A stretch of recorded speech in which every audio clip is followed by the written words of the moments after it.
Hey folks, guess you heard this morning I tested positive for COVID.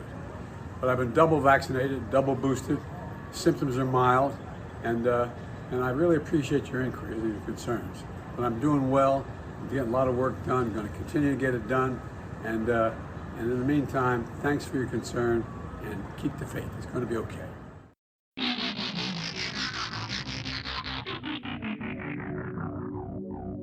Hello and welcome to What the F*** Just Happened Today, your essential guide to the daily shock and awe in national politics. I'm Joe Amditis, let's get to it.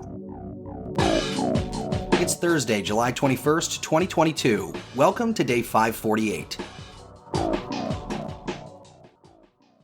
Joe Biden tested positive for COVID-19. The White House says Biden, who is vaccinated and received 2 booster shots, his last one in March, has very mild symptoms and plans to carry out all of his duties fully, while still isolating and working remotely. Biden is receiving Paxlovid, an antiviral drug used to minimize the severity of COVID-19, to treat his fatigue, runny nose, and occasional dry cough.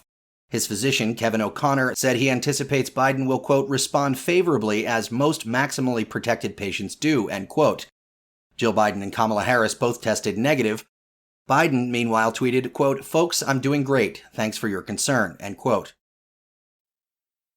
Moving on, the January 6th committee will hold the 8th and final hearing tonight at 8 p.m. Eastern. The primetime hearing will focus on the 187 minutes that Trump failed to act on January 6th, instead gleefully watching TV news coverage at the White House despite pleas from aides, allies, and family members to call off the attack. The committee plans to argue that Trump was derelict in his duties for, quote, refusing to act to defend the Capitol as a violent mob stormed the Capitol, end quote. The panel will hear testimony from 2 Trump White House advisors, former Deputy National Security Advisor Matthew Pottinger and former Deputy Press Secretary Sarah Matthews.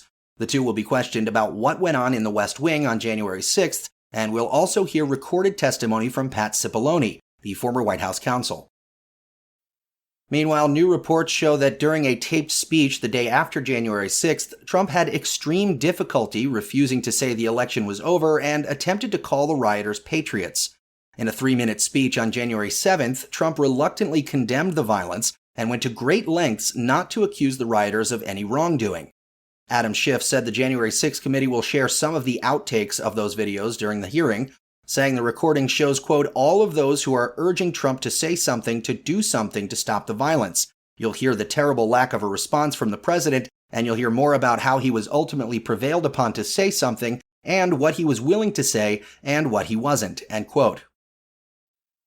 Meanwhile, the Inspector General for Homeland Security knew in February 2021 that the Secret Service had deleted text messages related to the January 6 attack, but chose not to tell Congress. Starting January 27, 2021, the Secret Service began resetting phones used by agents as part of a pre-planned agency-wide device replacement program. Shortly after, text messages from January 5th and 6th were requested by the January 6 committee and the House and Senate Homeland Security committees, which are investigating the agency's response to the Capitol riot.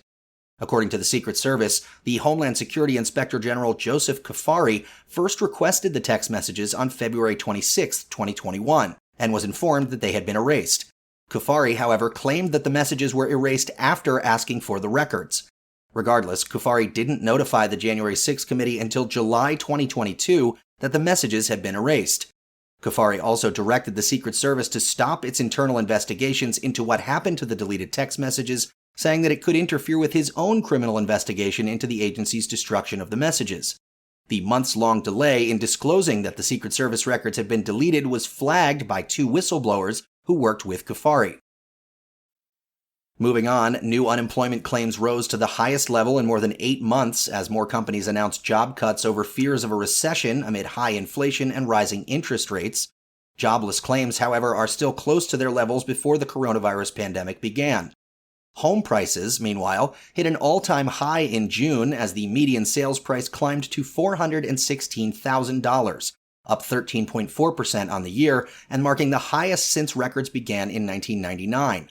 Mortgage applications, however, fell for the 3rd week in a row and are at their lowest level in 22 years. The average 30-year fixed-rate mortgage hit 5.51% this week, up from 2.88% from a year earlier.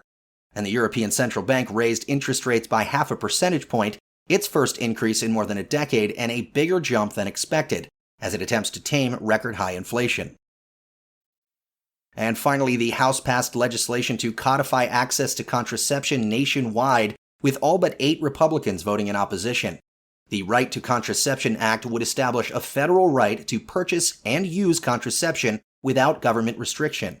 The measure, however, is expected to fail in the evenly divided Senate, where the measure will need at least 60 votes to break a likely Republican filibuster.